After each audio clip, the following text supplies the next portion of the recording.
Hey you guys, it's Maxine. Thank you so much for watching. I am back with another color tutorial. So this is my client. We're doing a fall balayage today. So we're going to be chopping her hair off shorter and we're going to go darker. We're bringing her balayage up and then we're going to tone it darker into like these really pretty fall colors. So we're going to be transforming her hair from this to this. So if you want to watch me do this entire process of this fall balayage from start to finish, then keep watching.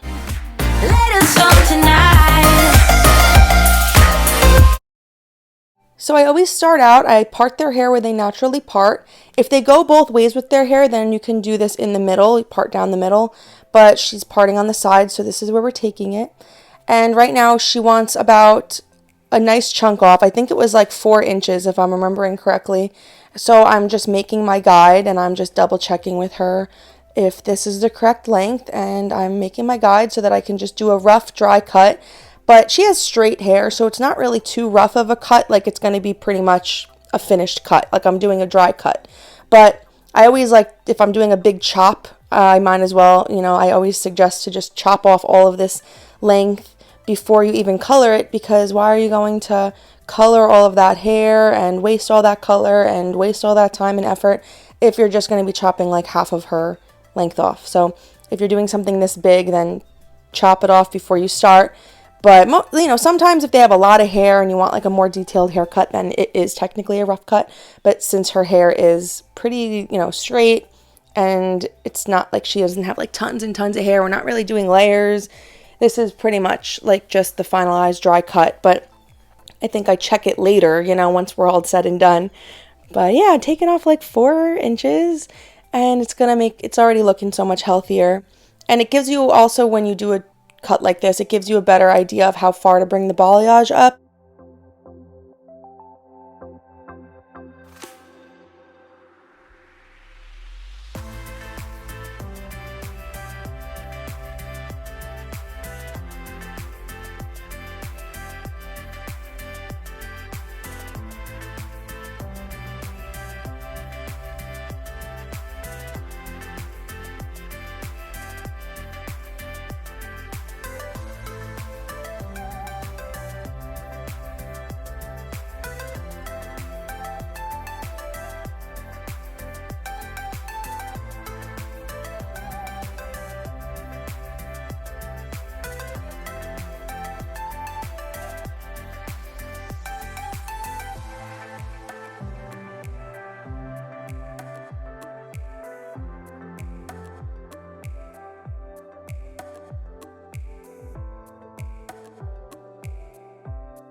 I sectioned off both sides away and clipped them off from the crown to behind the ear and just clipped them off out of the way, and I'm starting in the back first.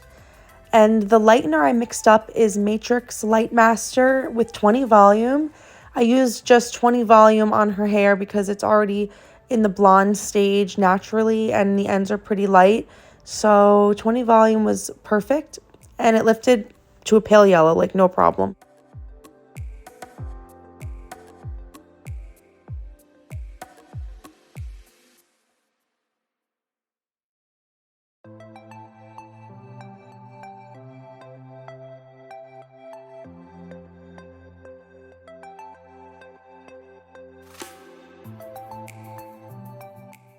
So I'm starting out at her nape and I'm taking like a 1/2 inch section. I skipped about a 1/2 inch section and now I'm taking a 1/2 inch section into my hands, and I'm going to be painting a V shape for her balayage on this section.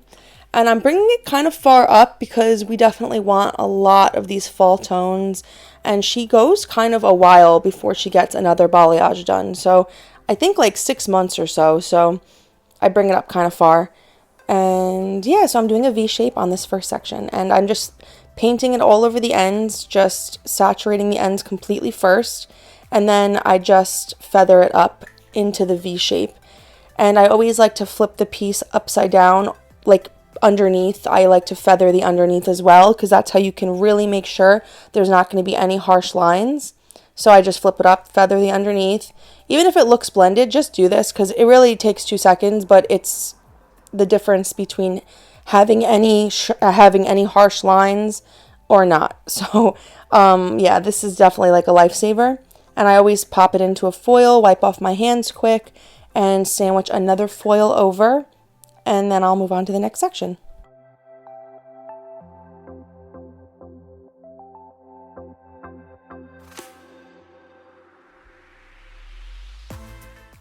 So this client has a lot of existing blonde in her ends already, so I don't need to go absolutely crazy and do really, really, close together foils, because look at all that blonde that I'm leaving out. That's all going to be toned with the new fall color. So I don't have to go and like make this balayage application take so long, because I'm highlighting each and every piece. Like, because she has so much existing blonde left over, that's going to work into the new color. So I'm skipping like a nice full inch, and then I'm taking, a nice 1/2 inch section. But, I could space these like highlights out a lot more because she has existing blonde. If she didn't have existing blonde, if I was working with like an entire head of her natural color, I would definitely be doing these highlights closer together. But because she doesn't and she has blonde, this highlight service will take a lot like faster, So yeah, doing the same thing, except because it's such a wider section on this part of her head, I'm doing 2 highlights, 2 balayage slices next to each other. So 1 slice on the left and 1 slice on the right, but it's the same V shape on both pieces. The V shape gives like a nicer dimension, so it just keeps enough brown in the middle. It gives you like that peak and valley shape, a little bit deeper of a valley, so that you have enough dimension so that you can really see the highlights next to the low light. In like the final result of like a V shape, I'm trying to explain it, sorry. I hope it's making sense. But in the final result, if you do a V shape and you leave enough dark, because if you over blonde it, if you do too much blonde, then you do take away the dimension. So a deep V shape and leaving enough of that natural dark in the middle of the V would really make the highlights pop. So sorry if that was a little bit confusing. I'm just trying to like explain it. But yeah, so that's just, that's something to think about. If you don't want a bunch of dimension, then do like a U shape and feather it up pretty close to the root, get rid of all that darkness, but I purposely leave that dark in the middle to get that nice dimension.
Whenever I make it back up to the top of the head, when I'm at the crown section, it's again like a little bit thinner of a section. It's not as wide on her head, so I can just go ahead and take the 1V section, the 1V slice.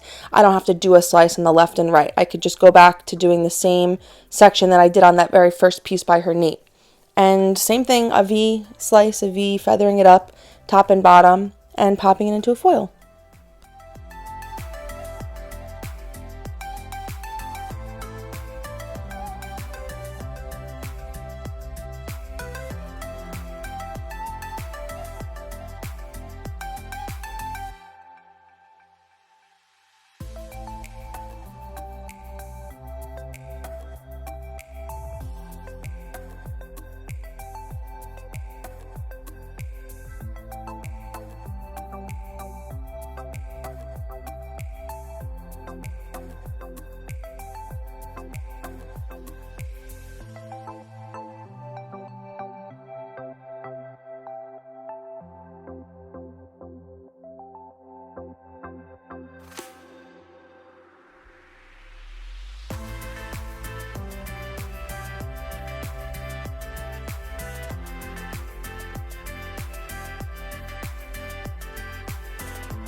So now I'm finally on the side.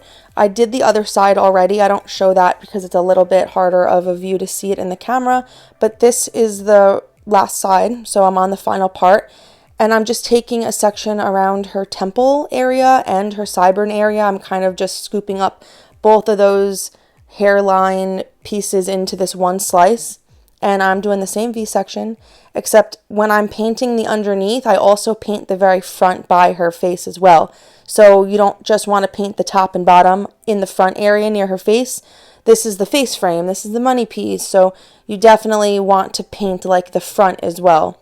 So just kind of like a nice, you see, like right now I'm trying to like explain it like I'm painting the front as well, because that's going to give you like that nice natural sun-kissed balayage, natural, there's not going to be stripy, and it just leaves it so natural, especially if you wear your hair up a lot, or if your client wears her hair up a lot. Like my client is a mom, so she wears her hair up all the time, I'm pretty sure, but I do remember specifically applying it this way for that reason, you know, just in case.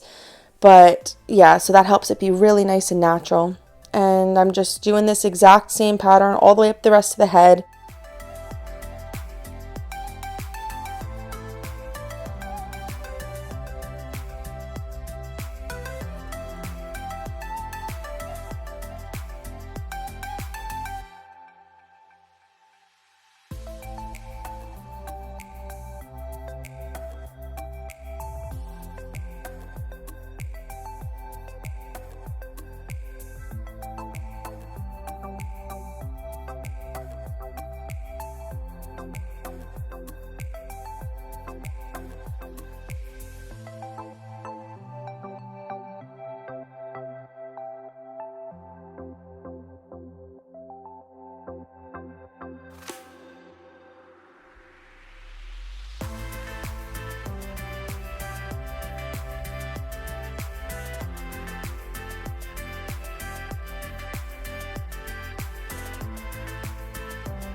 this section is wider, and I want to make sure all of that lightener is in the foil, because the worst thing is if it starts to bleed and puff out of the foil, and then you get left with like bleeding spots on the scalp, so you don't want that. So I took a slice that's definitely wider than holding this, than this foil when it's vertical. So I just popped a horizontal foil underneath by the root and just sandwiching the piece over, and this way you can just avoid that bleeding mistake if you ever come across the situation. But honestly, I could have taken a slice on the left and right, but that's double the time, right? So taking a huge wide section and then just putting a horizontal foil at the root to make sure that this doesn't bleed out of the foil is, I think, a nice hack onto helping your balayages, become a faster service.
So now I'm on the money piece. This is the very front, like, face frame bang area, and I always suggest, like, this is just what I do, but I like to go a bit bolder on this face frame area, because when you do the glazing and the feathering of the lightener and stuff, that's just going to soften it. So that's good. You want it to be nice and soft, face frame. But if you use the lightener and just go a bit stripier, a bit bolder, it won't show up later because you're going to be toning it and stuff like that's going to soften it, like I said. But go a bit bolder and stripier, and then the face frame just comes out that much better, because you could really, really see, like, the really pretty tone that you choose for the hair afterwards. You could really see it in that front face frame area, and that just makes the color in the final result that much better.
So when I'm completely done with the highlighting service, I always check the very first sections I began working on. And if it needs more time, depending on how strong their hair is, in this case, her hair is nice and healthy and strong, so I popped her under the dryer for like 5-10 minutes, and then I just rinsed out the back section. And then I popped her back under the dryer for like another 10 minutes, and then rinsed her left side, and then did the same thing for her right side. I did her glaze while she was in the sink. I just shampooed it, conditioned it, towel dried it, and then I just put her glaze on her head and mushed it all through and combed it a little bit. And I left that on for like 10 minutes, and it became a really pretty caramel color, perfect for the fall. And for her glaze, I used equal parts Matrix colorsync. I did 8G, which is gold, and 8BC, which is brown copper. And I did equal parts. I mixed those two together using 10 volume. And I put a cap on her head just so that it could retain some of the heat. But I left it on for 10 minutes, and it gave a nice, really pretty fall color.